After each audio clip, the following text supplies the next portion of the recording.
हर हर महादेव। देवों के देव महादेव जी के चरण में प्रणाम करती हूँ, मेरा प्रणाम स्वीकार हो। माता गौरा पार्वती के चरण में प्रणाम करती हूँ, मेरा प्रणाम स्वीकार हो। गणपति ललन माँ के चरण में प्रणाम करती हूँ, मेरा प्रणाम स्वीकार हो। सब गुरु भाई बहनों के चरण में प्रणाम करती हूँ, मेरा प्रणाम स्वीकार हो। माता पिता के चरण में प्रणाम करती हूँ, मेरा प्रणाम स्वीकार हो। गुरु भाई बहन, मैं एक कथा सुनाने जा रही हूँ। इस कथा को पूरा सुनिए और रहस्य जानिए। आधी नहीं, आधी सुनने में शिव गुरु का अपमान होती है, पूरा सुनने में ज्ञान होती है। इसलिए कथा को पूरा सुनिए और रहस्य जानिए।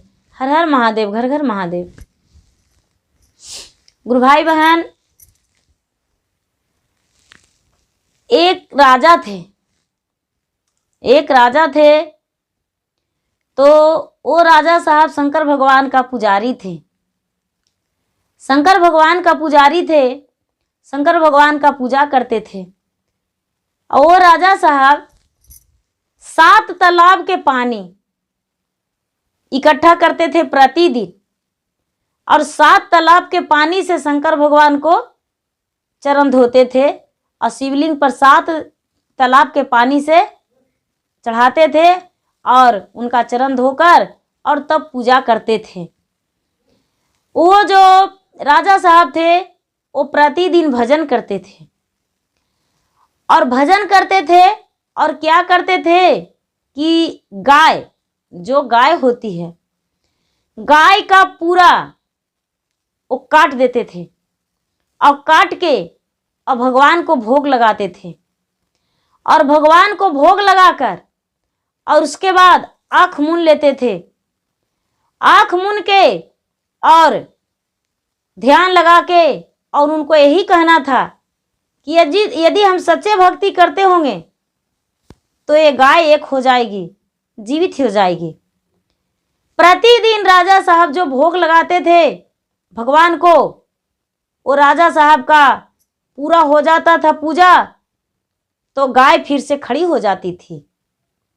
जब गाय खड़ी हो जाती थी तो ये राजा का आँख खुल जाता था। राजा देखते थे तो ये खुश हो जाते थे कि मेरा पूजा पूरा हो गया। वो प्रतिदिन वही करते थे। एक दिन का बात है कि राजा साहब पूजा कर रहे थे और ठीक उसी तरह कर दिए, और एक छोटा सा बालक आया और क्या किया कि उसमें से एक पीस उठा लिया और उठा के मुंह में लगा लिया। राजा साहब का ध्यान टूट गया कि अरे मेरा ध्यान कौन भंग कर रहा है, कौन है? तो देख रहे हैं कि एक बालक आया और एक पीस उसमें से उठा लिया।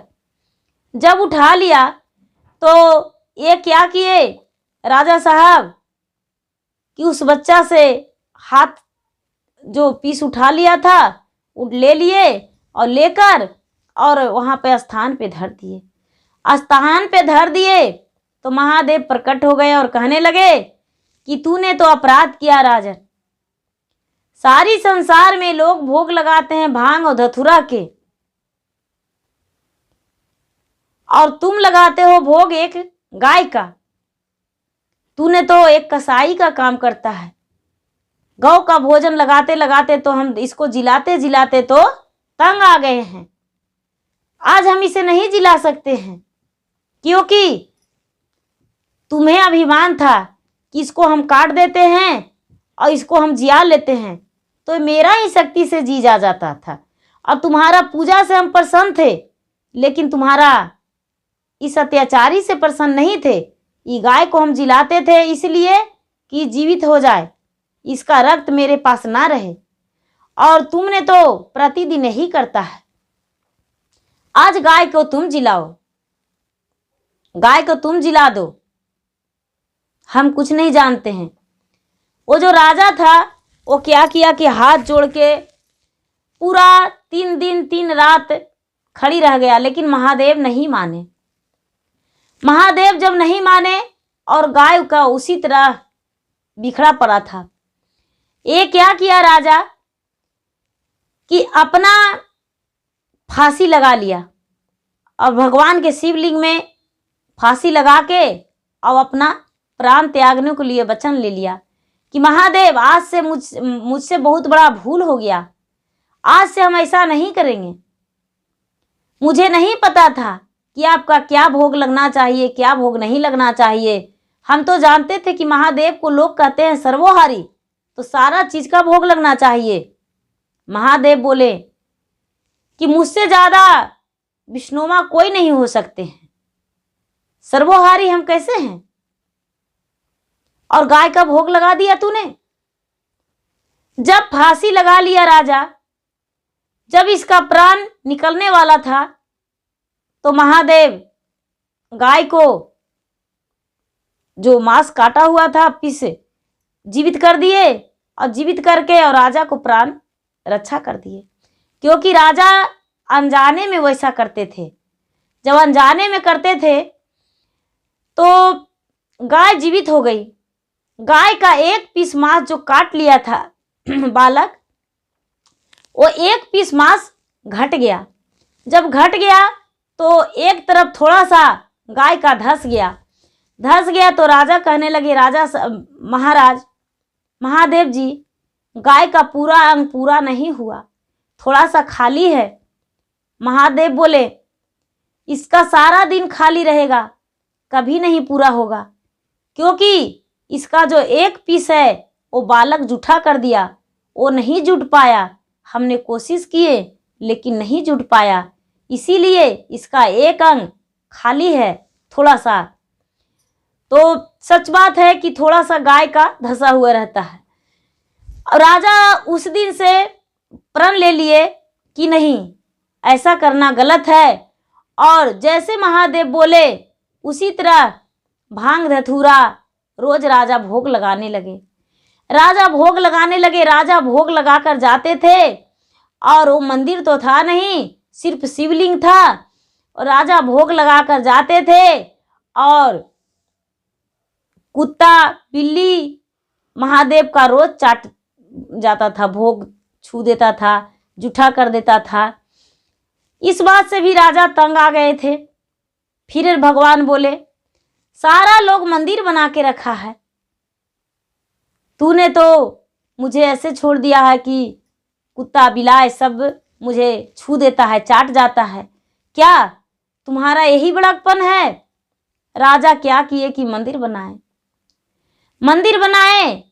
उसके बाद भी राजा कुछ नहीं, जो भगवान कहते वो मानते गए। जब राजा का 22 वर्ष पूजा करते हुए बीत गया, तो भगवान को बोले, पुकारे राजा कि भगवान आप मुझे दर्शन दीजिए, भगवान आप मुझे दर्शन दीजिए। सारा लोग तो पूजा करते हैं आपको, हम भी पूजा करते हैं। जो नहीं पूजा करते हैं उनका भी संतान है, जो पूजा करते हैं उनका भी संतान है।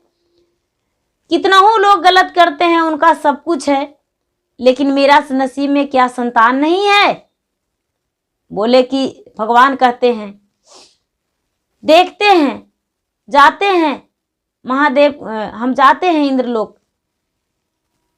तूने तो 22 वर्ष से मेरा भक्ति कर रहा था, लेकिन तुम्हारा संतान नहीं हुआ, जाते हैं इंद्रलोक। महादेव इंद्रलोक चले गए और इंद्रलोक जाकर ब्रह्मा जी से, विष्णु जी से पूछने लगे कि एक राजा है जो मेरा पूजा करता है प्रतिदिन, जो भी गलती करता था उसका गलती का पछतावा किया, वो सारा गलती सुधार लिया है, अनजाने में किया था, क्या उसका संतान नसीब में नहीं है। विष्णु जी ब्रह्मा जी बोल दिए, नहीं, उसका संतान नसीब में नहीं है। महादेव वहां से लौट आए तो महादेव जो लौट आए तो ये जो महाशिवरात्रि का दिन था, ये जो रानी थी वो रानी महाशिवरात्रि व्रत करती थी और सारी लोग मंदिर में थे, तो उनसे रानी से बड़े बड़े भी थे और छोटे भी थे। तो सारा लोग पूजा करके लौटने लगे, तो रानी भी लौटने लगे। तो वहाँ जो पूजा कर रहे थे, जो बड़े थे, उनको चरण छुए तो आशीर्वाद दिए कि सुहागवती रहा, पुत्रवती रहा, आपका गोद भरा रहे, आपका किसी प्रकार का कोई दुख ना हो, आपका गोद सूना ना हो कभी। अब शंकर भगवान के मंदिर में वो जो पुजारी थी वो आशीर्वाद दे दी रानी को। आशीर्वाद दे दी तो रानी आई घर, और कुछ ही दिन के बाद रानी को समझ में आया कि हम गर्भवती हैं।